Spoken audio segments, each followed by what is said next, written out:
Hi guys, welcome back. This is September's Ask the Vet video. I'm SmartPaker Sarah, and this is Dr. Lydia Gray, SmartPak Staff Veterinarian and Medical Director. Correct. It's a mouthful. I know, it's a good title. And we are back once again to answer the questions that were submitted by viewers like you and voted on by you guys as well. So thank you so much for voting. Thank you so much for the great questions. Today we will once again be tackling the top 5 most popular based on your votes.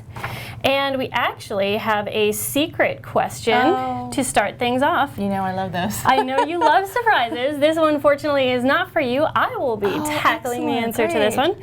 Sammy on YouTube asked, why is SmartPak so awesome? That is my question. Okay. And first off, I'd like to say we did not ask Sammy. We did not pay Sammy to ask this question. It was unsolicited. It was. And the answer is really easy. SmartPak is awesome because we have awesome customers like you guys. And so we get to serve an awesome audience full of enthusiastic, passionate, caring horse owners. And it makes it so easy for us to do things like this where we get to help people take great care of their horses. It's a really rewarding job. So thank you guys for being so awesome and inspiring us to keep pushing the boundaries. If you guys have submitted a question and it's been answered, remember that you are eligible for a SmartPak gift certificate. That's right. If you haven't gotten it, email CustomerCare@smartpak.com and we'll hook you up. Our first question for this month is submitted. This is the first real question. The first real question, this one's for you. Okay. Submitted by Megan on YouTube, and Megan asks, what do you think everyone should know before owning a horse? Medically, that is. Right. That's because it covers a lot of ground. So this question was music to my ears. And it also made me think of a saying that my old writing teacher used to say, you never learn out. He was German, so the English was challenging. But what he meant was, you're always learning. So there is a baseline of knowledge that you should probably have, she's right, before owning a horse, before having that, assuming that responsibility. But you keep learning, which is why we do videos and we do articles and blogs and stories and all kinds of things. I learn something every month. Me too. Me too. So I think that nutrition is first, with forage being first. Understanding the importance of forage in the horse's diet and how to complete and balance the diet. And certainly you work with people to help you do these things. You just don't learn them yourself and do them yourself. It takes a village. I'm quoting everyone here. I think you should learn the most common horse conditions like colic, like ulcers, like Cushing's and metabolic syndrome, that they injure themselves frequently, those kind of things. You have to learn what's normal for your horse. So I like vital signs, body condition scoring, all those sort of tests that you record in a journal on your horse. You want to pick up your favorite journal, book, diary, those kind of things. And then when to call the vet, which includes getting a vet. Make sure you have a vet before you get the horse. Have all your professionals lined up, your veterinarian, your farrier, your trainer. Have those. Don't get the horse and then go, I wonder who I call when I need such and such. So knowing your support group, having access to a trailer, where you're going to board, and then the nutrition and the medical information, I think probably that's the baseline.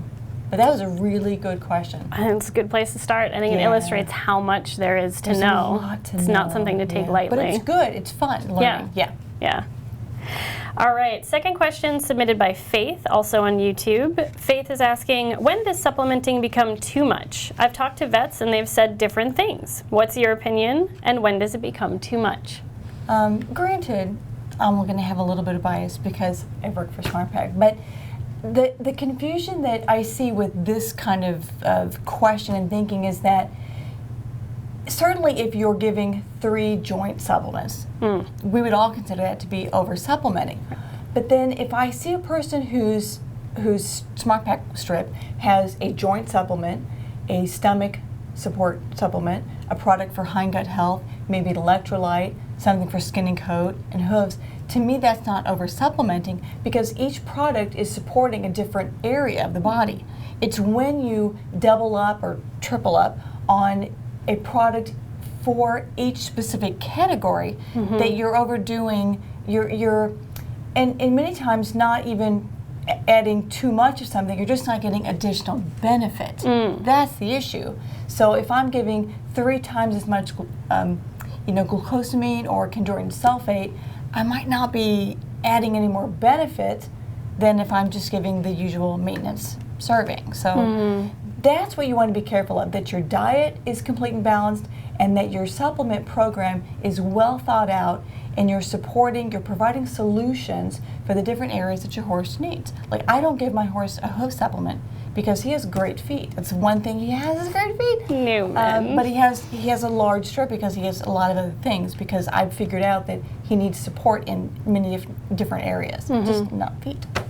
So like most things with horses, it's not black and white, and it is more of like a balance. You know, Absolutely. being thoughtful about what's unique about your horse and having a balanced approach rather than, just going whole hog in a bunch of different directions. Yeah, being thoughtful, and then there might be some seasonal changes that you have to do based on what your horse's workload is and where he lives, if he moves or shows, doesn't show. So thoughtful is a really, really good word with it. Yeah. If you guys, because this stuff can be kind of challenging, we know horse owners have questions. That's one of the reasons we're here. Yeah. And that's one of the reasons we think SmartPak is so awesome. We have a team of experts, and we also have our supplement wizard on the website. So if you guys need help picking supplements, you've come to the right place. Our third question is submitted by Rebecca, also on YouTube. And Rebecca is wondering what the pros and cons are of 24/7 turnout. Oh, another good question. Very practical questions this time. I know. So we'll do pros first. And Okay. when I think of the pros, the good reasons for turnout, I think of horse health. I mean, horses are supposed to be turned out. We keep them inside for convenience. So movement is huge, right? Movement helps your joints not be stiff. It helps your hooves with the circulation. It even helps your digestive system. You need movement to sort of get things working and flowing. And you can jump in here anytime. I was going to say, as a runner, I can relate to movement helping things in a lot of those areas. I think with the joint one, a lot of people think if my horse is sore, I should probably keep him inside so that he rests. But I think what most people actually see is exactly as you described. Right. The horse does better and is more comfortable if he's not standing and getting stiff and getting stocked up. Correct, yeah. Other reasons for other pros are if they're turned out together, it could be socializing. They really like other horses. For the most part. Horses think horses are cool, yeah, and they have to know each other. It's healthier as far as fresh air. It's well ventilated in the outdoors. Not a lot of cobwebs trapping a lot of dust. And if urine doesn't build up. Speaking of manure, it could be easier to clean up if you're turned out on a limestone paddock or something. So. Any pros I'm missing? Is there, in terms of the movement not just being good for things like hooves, joints, circulation, is it also beneficial for weight maintenance? It can be. I mean, if you're creative in how you set up like a food station, if you ask them, use a small whole hay net or something and put them in different places on their turnout and put a flake in each one, they're going to have to walk to graze. So you're simulating grazing, unless your 24/7 turnout is grazing. And then that's awesome, because horses are designed to meander, to wander, and also to trickle feed, to eat small amounts frequently. So all those are good things. I thought of another one. If you're not keeping a horse in a stall, it's money savings because you're using less bedding. You're not using bedding. Any bedding. Yeah. So, right. So should we move to cons? Sure. Okay. Sure. What's the downside? You have to catch them, which for some horses can be a problem. So, if they're outside, they might be dirtier. So you have to catch and then clean them.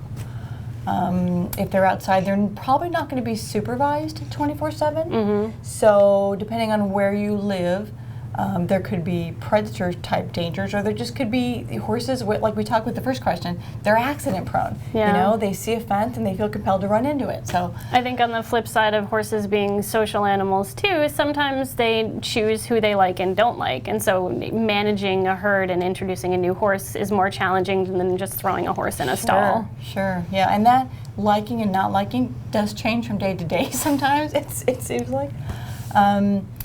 we talked about the manure management. It can be easier or harder in a stall. Certainly, it's less space It's to a cover smaller to clean area, it up. but depending on how deep you bed, it can be trickier. And then you have the added cost of it. Plus, if your horse keeps a messy stall, and he's one of those ones who, as soon as he poops, he spreads it all over, and then everything is dirty. Or poops in the water. You know, one of those. Yep. They're less inclined to do that when they're outside. Yeah. So bedding, the ventilation, that's a huge con for horses that have a respiratory sensitivity, because it's enclosed, and so the ammonia builds up and the dust builds up, and it's harder for them to breathe because of all the small particles that are going down their lungs. So, aside from the danger either from potential predators or from each other due to mood swings, it doesn't sound like there's a lot of cons in terms of the horse's health. It seems like a lot of the cons we're focusing on are on the convenience side. So it seems like you're landing on, if you can, turnouts. I'm definitely landing Turnouts on the best. I understand that. I know you to be pro turnout. Yeah. Well, my horse has now been in the stall for going on 3 years now. So I'm a firm believer in that. And it's not because he's not a fancy dressage horse, because he is. We do a lot of cleaning and catching. But yeah, I think turnout is the way to go if you can. I realize that not every place in the country, not every barn allows it or has room for it. So you are limited by geography at times, too. But there are things you can do to mimic it if you can't provide turnout all the time. Like you were saying, providing the small whole hay net in the stall to make it more like the small intake of grazing. Making sure that your horses exercise, especially if he's a horse that tends to get stiff. You know, making sure he gets out every day. So I think provide the turnout if you can. If you can't, do your best to fake it. 24/7 turnout, as much turnout as you can. Yeah, is great. Yeah. All right. I will say on the hard to catch note, on the flip side, that can be a pro. Exercise. Because if you exercise for humans, I like where you're going.